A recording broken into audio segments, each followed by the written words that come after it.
got him pretty good. Hey, welcome back to ScreenCrush. I'm Ryan Airy, and this is all of the Easter eggs, references, and little things you might have missed in The Last of Us Season 2, Episode 4. And before we get rolling, don't forget you can now listen to ScreenCrush on Spotify, Apple, and anywhere you get your podcasts, and check out our merch store links for our Last of Us parody merch. More on that later. Now, Episode 3 slowed down the story's pace and extended the smaller, less exciting parts of the game, while this episode speed runs us through not only the early stages of Seattle, but also Dina and Ellie's relationship as well. And this gives us the chance to explore some of the unique complexities of a queer relationship in a world that ended in 2003. So we start off with a continuation of this season's commentary on the cost of vengeance told through Isaac's origin story. Now you'll remember Isaac is the guy that Owen told Abby they should shack up with after Utah. He is the leader of the Washington Liberation Front. He's played by Jeffrey Wright, the same actor who voiced and provided motion capture for Isaac in the game. Now, while a majority of the voice cast have made cameos in the first season, they all played new characters outside of Marlene. So this puts Wright in a unique position among the OG cast. Here we see he is the commanding sergeant to a platoon of Fedra soldiers in 2018, which would be 15 years after the initial outbreak in the show's timeline. Now, while Isaac certainly makes an impact in what little we see of him in the game, we actually don't see much of him, let alone his origin. Most of the details of his backstory come from notes and other collectibles that are easy for most players to miss. However, what we do know is that he was a retired military veteran who joined Emma and Jordan Peterson in the early days of forming the WLF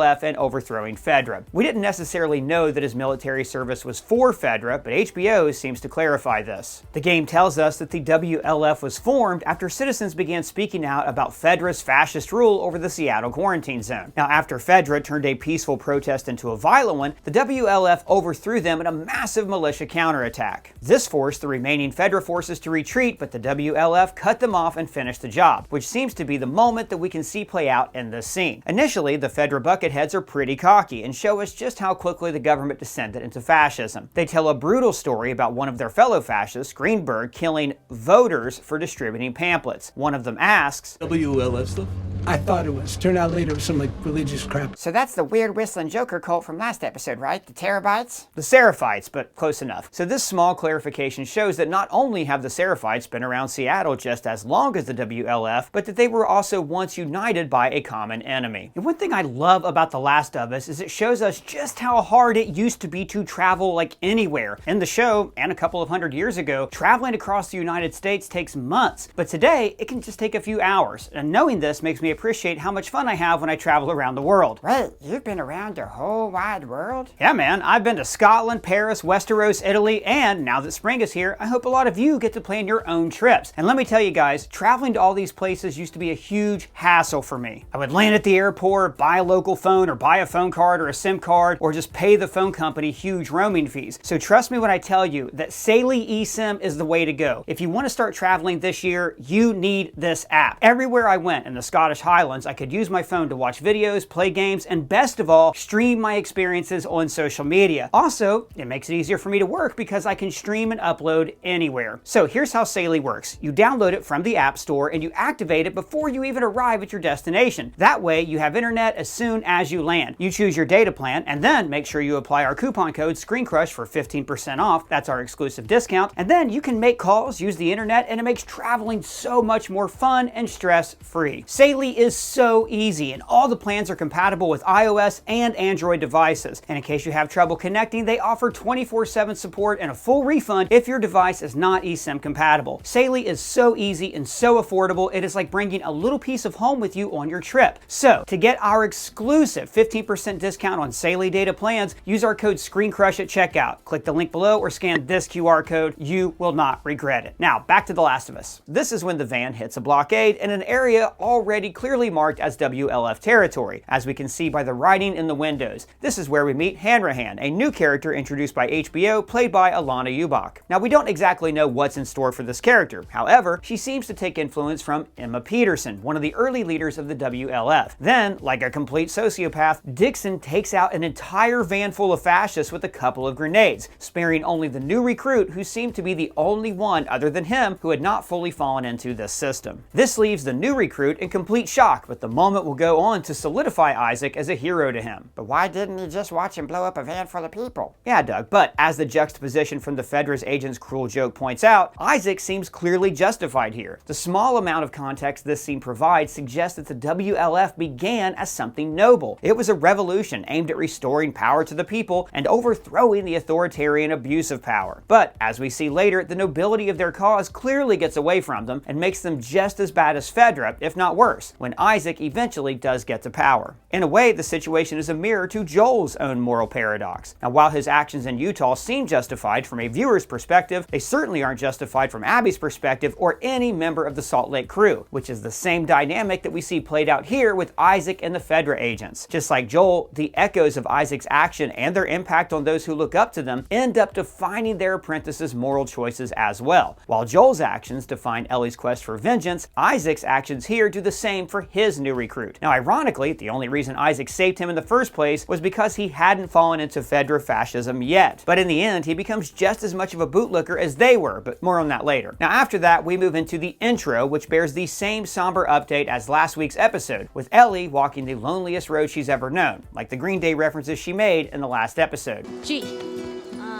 Green Day. Yeah, actually, person, she wouldn't know Boulevard of Broken Dreams since it was released in American Idiot on September 2004, which is a whole year after the outbreak. How did you... Okay, great point, Doug. Now, after the intro, though, we do find Ellie and Dina rummaging through a Western's Pharmacy, which is a chain of drugstores that you can find across various locations in both games. As with everything in this show, the props team does not miss. Dina finds yeast infection cream, specifically Monistat 7 combination pack, with the exact packaging that it would have had in 2003. So despite the pharmacy being ransacked, the set is incredibly detailed. We even see the fax numbers here even start with a 206 area code, which is the area code for the Seattle, Washington area. Now, just as Dina thinks that she's found everything she's going to find, she stumbles upon the pregnancy test and then pees on 5 of them while Ellie waits outside. So this takes them to the iconic Capitol Hill. Now, the fact that the episode that really kicks off Ellie and Dina's relationship starts here on Capitol Hill is not a coincidence. Capitol Hill is home to Seattle's gay scene that traces back all the way to the 1950s. It became a key site of the gay liberation movement after the Stonewall riots. So much so that it even became the target of a neo-Nazi bombing attack in 1993, which is why Dina says, I thought they bombed here.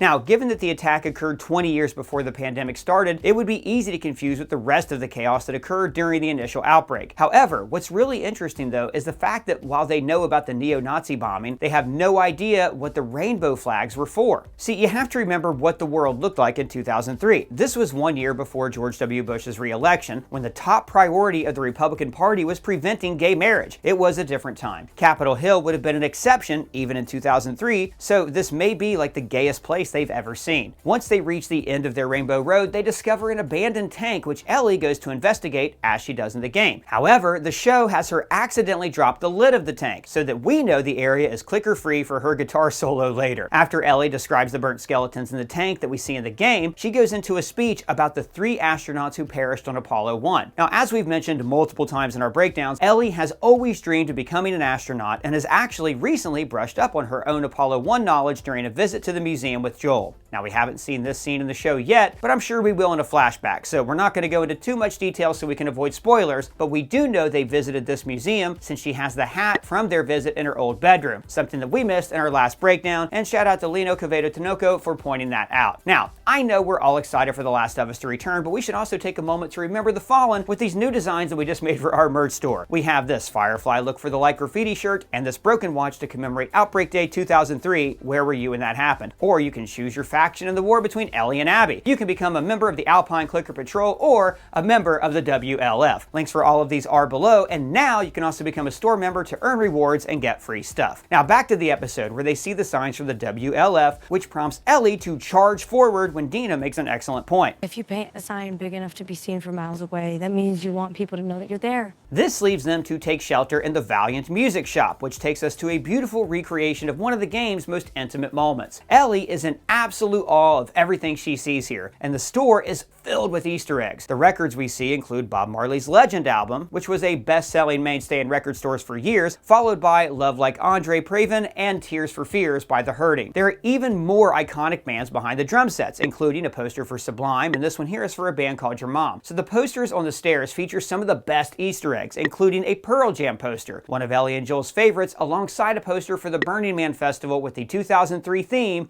Beyond Belief. The next scene recreates one of the many interactable guitar scenes from the game, where Ellie plays a-ha's hit, Take On Me. Now the performance is an absolute tearjerker in the show, giving it an extra layer of context given that it's the same song that we heard at episode 7 last season during her adventures with Riley in the mall. So this means that the song Take On Me connects Ellie with both her past and her future loves. At the end of it, Dina says, You've gotten pretty good. which is a bit less forward than she is in the game, but it's clear that this moment is really what sends Dina head over heels for Ellie. Now, it's important to keep in mind how sacred music is to this generation. Both Ellie and Dina grew up without music of their own, but rather the music of the lost generations before them. All the music they had could only be heard through tapes or CDs, so being able to actually sit there and hear a song has a profound impact on them. Music in general holds huge significance for Ellie, as it's one of the things that connects her with Joel and the peace that they found together. Specifically, her ability to play the guitar holds a lot of symbolism for the story later on down the road, and moments like this will surely validate that. You also have to remember that everything from the old world is gone. People can't go to the movies, people can't go to live shows, but they can listen to the music that was left behind. Then we take a hard pivot from the sweet moment that we have with Dina and Ellie to the torture scene with Isaac and this unlucky Seraphite. He's in a commercial kitchen, and on the wall next to him is a sign detailing employees' rights within the workplace, which is a bit ironic given the OSHA violations that he is about to commit. Wright's performance here really centers him as a logical, sensible person, contrasted by the brutality and coldness of his actions, which really gives him that Vincent D'Onofrio Kingpin kind of vibe. Now, while this scene is slightly different from what we see in the game, it is just as brutal, if not more so. The framing of the scenes, both on the inside and outside of the interrogation room, is intentional. Both keep one member out of frame until the moment they're needed to contextualize Isaac's impact and influence. At first, this is his Seraphite victim, who's kept out of frame until the true extent of Isaac's brutality needs to be seen. And then later again with the new recruit, who shows just how far Isaac has brainwashed the WLF into submission to him. Ironically, our first introduction to Isaac paints him as this hero, but now it's clear to anybody but his bootlicking buddies that he is a xenophobic psycho. Now, this contrast between the noble intentions in the beginning and the monster he becomes now follows the same paradox that Joel's situation set up until his death, and even the choices that Ellie is making now. Remember, we saw a touch of xenophobia in Joel in the first episode. Running out of space to put these people. Yeah, I noticed.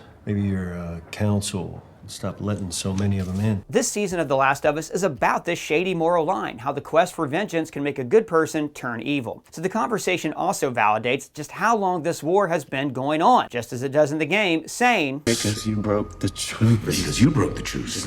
Because you broke it, because we broke it. I'm not playing your little chicken and egg games today, Scar. Now in the end, Isaac executes the Seraphite as soon as he shows he's willing to endure torture for his fellow cultists, which shows that, as cruel as Isaac is, his torture is purely tactical and not inherently sadistic. So this takes us to Ellie and Dina spotting their entry outside the Channel 13 news station. The game takes you through the same discovery as well before turning into an impromptu stealth mission. And the show plays out like this as well. They even enter the station in a similar way, with the only real difference being that the game uses a rope. They stumble upon a WLF body with several arrows inside. Now in the game, this dead soldier had a bit more significance, but here it's simply an example of the Scar's potential in combat. As they enter the main lobby, we see exactly the kind of horror the Scars are capable of, leaving disemboweled WLF members hanging from the ceiling. Now, according to their beliefs, disemboweling sinners is the only way to remove the sin that's nested inside them. So the Scars actually saw this as an act of cruel mercy. Again, Dina pukes here when she finds the bodies, which is an even further confirmation of her pregnancy that she reveals later. As they grab the walkie-talkie from one of the bodies, the other WLF agents invade the station. Now, this really highlights the differences between the show's version of Ellie and Ellie in the game. Now, in the game, Ellie has no qualms with taking down waves and waves of WLF soldiers, as they're pretty much one of the most common enemies that you have to take out to advance to the next area. But in the show, killing people has so much more gravity, which makes scenes like this so much more tense than they were in the game. Ellie successfully sneaks up the stairs but fails her stealth check at the last second when a WLF agent corners her. Although close enough to pull off a takedown, her actions expose her, mirroring how the interaction would play out in the game if you failed a takedown. Dina and Ellie can escape to the subway tunnels. Now in the game, this level was one of the rare opportunities where both humans and infected were over in the same area, allowing you to pit them against each other, which we see Ellie and Dina take full advantage of here. Now, when we first hear the clicker sounds, we see Dina close her eyes and start to hold up her fingers, referencing the listening mode used in the game to locate the enemies around you. So the show massively ramps up the number of clickers, forcing them to essentially speedrun us through the subway rails, which had a much slower pace in the game. Given the massive increase in the number of infected we see here in the epic scale of episode 2, it feels like the show learned its lesson from season 1 and actually remembered to put zombies in their zombie show. Yeah, person, how can they walk over a whole bunch of dead people in the subway? Aren't they worried those people are going to come alive and bite them? Well, good point, Doug, but people who died before they were infected can't be reinfected, which is why they didn't have to worry about the dead on the subway, just the infected outside. Now, as they escape into the subway car, Ellie shuts the door behind her just as a clicker runs into it, mirroring the same scene from the game. Now, when they finally escape out of the top of the subway, we see one of the infected look over at Dina and Ellie before they all turn towards them, which even further reinforces the idea that the infected are telepathically linked in some way. Even the final moments of their escape pulls moments from the game, with the horde crashing into the subway station gate. However, the show forces Ellie to defend Dina by taking a clicker bite to the arm. Now, in the game, Ellie reveals her immunity to Dina after her mask cracks, and Dina watches Ellie breathe in the spores. But of course, the show doesn't have spores, so this moment is used to validate her immunity to Dina instead. Now, as Dina tries to wrap her mind around what just happened, they retreat to the Pinnacle Theater just like they do in the game, with one subtle difference. In the game, the Pinnacle Theater had the classical Greek tragedy Cassandra posted on the signage outside, but here it reads Sick Ha. I never heard of that play, person. Well, that's because it's not a play, it's a band. And if you look closely, you can see that some of the sign's letters have fallen over the years due to weathering, with the full title reading Sick Habit, which is a band that can be found on a flyer in The Last of Us Part 2. Now, another benefit of Ellie's immunity revelation in the game was that it was a pretty quick way to prove that she was immune. However, given the changes on the show, they were forced to wait overnight and see if Ellie actually turns to prove that she is actually immune to the fungus. So you have to love how Ellie starts off her explanation with, I would die for you.